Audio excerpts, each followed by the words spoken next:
اطلع الريسبشن بتاعي حلو وراقي وبسيط ازاي، وبالذات ان انا عندي كاميرا خرسانه اسماء لثلاث ارباع وربع. نعمل ايه في القصه دي؟ تعالوا نشوف.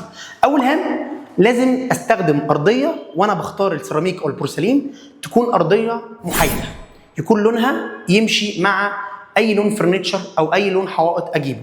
هنا كانت الارضيه محايده، فبالتالي ده ساعدني ان انا اعمل حوائط كمان محايده، ولسه ان شاء الله الليفنج لما يجي هنا هيكون فيه الوان بسيطه وفي نفس الوقت تكون ماتشنج مع الستاير اللي لسه هتركب. فدي اول نقطتين. النقطه الثالثه ان انا اعمل سقف فلات بسيط اوزع فيه اضاءه بسيطه واستخدم اضاءه متنوعه. انا عندي هنا تراك لايت، وعندي هنا سبوت لايت، وعندي هنا كمان الهيدن لايت، اقدر استخدمها في اوقات مختلفه واقدر كمان انوع بينهم زي ما انا عايز.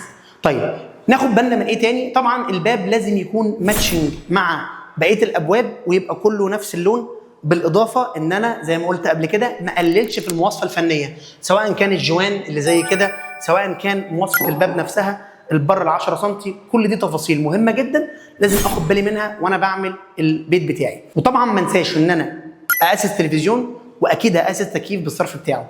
ناخد بالنا بقى، انا قلت في اول الفيديو عندي كاميرا، الكاميرا دي حاولنا نتغلب عليها ان احنا عملناها ويف وحولناها من عيب بصري لحاجه اتراكتيف وحاجه شكلها لطيف وحلو. تابعني واعمل فولو عشان تشوف كل جديد في التشطيبات.